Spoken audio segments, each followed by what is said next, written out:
अयोध्या में आने वाली 22 जनवरी को राम जन्मभूमि में रामलला की प्राण प्रतिष्ठा होने जा रही है। राम मंदिर पूरी तरह से बनकर तैयार है, बस अब इंतजार है तो 22 जनवरी को भगवान राम के प्राण प्रतिष्ठा की। भगवान में लोगों की इतनी आस्था रही है कि लोग उनके प्राण प्रतिष्ठा के पहले ही वहां अलग अलग माध्यम से पहुंच रहे हैं। इन्हीं सब के बीच देखा गया कि जटायु के वंशज भी अयोध्या पहुंच चुके हैं।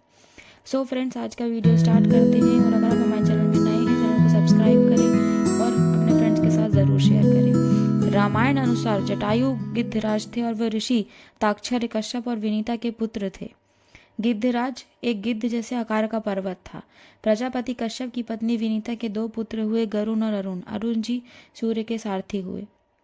राम काल में संपाति और जटायु नाम के 2 गरुड़ थे।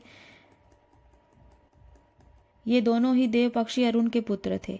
अपनी युवावस्था के दौरान जटायु और उनके बड़े भाई संपाति एक दांव के तहत सूर्य की ओर उड़ गए। अपनी युवावस्था के कारण लापरवाह जटायु ने अपने भाई को पछाड़ दिया और दोपहर के समय सूर्य की कक्षा में प्रवेश कर गए। सूर्य की तेज गर्मी से उनके पंख झुलसने लगे। अपने भाई को बचाने की बेताब कोशिश में संपाति उसकी रक्षा के लिए अपने पंख फैलाकर उसके आगे उड़ गया। परिणाम स्वरूप विंध्य पर्वत की ओर उतरते समय संपाति के पंख जल गए। असमर्थ होने के कारण उन्होंने अपना शेष जीवन निशाकर नामक ऋषि के संरक्षण में बिताया, जिन्होंने पहाड़ों में तपस्या की थी।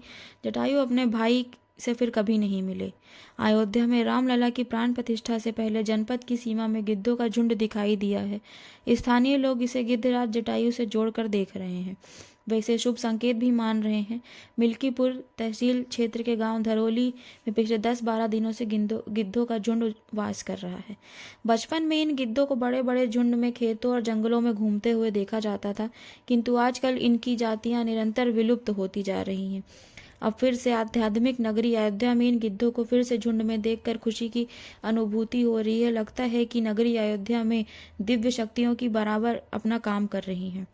दोस्तों, आपको बता दें कि भगवान श्री राम के अन्य भक्त श्री गिद्धराज जटायु रहे हैं। गिद्ध जिन्हें डहने बहुत ही विशाल होते हैं, मतलब पंख बहुत बड़े होते हैं।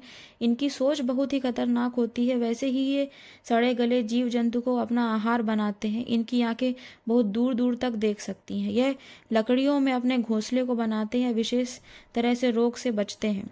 पर्यावरण के मित्र होते हैं। ये बहुत ही ताकतवर होते हैं। आने वाली 22 जनवरी को अयोध्या नगरी में प्राण प्रतिष्ठा होगी और इसमें मुख्य रूप से 5 लोगों की भागीदारी रहेगी। खबर यह आ रही है कि इसमें प्रधानमंत्री जी, मुख्यमंत्री अमित शाह जी, आनंदी बहन पटेल रहेंगी। साथ में धार्मिक मान्यताओं का पोषण करने वाले वैदिक को शामिल किया गया है। अयोध्या इस वक्त विश्व का मानक बना हुआ है। अब इस वक्त वैश्विक स्तर पर लोग अयोध्या को देखने के लिए आतुर हो रहे हैं। भगवान राम महल में विराजमान होंगे। इस स्वागत समारोह में जटायु भी सम्मिलित होकर अपनी सहभागिता सुनिश्चित कर रहे हैं।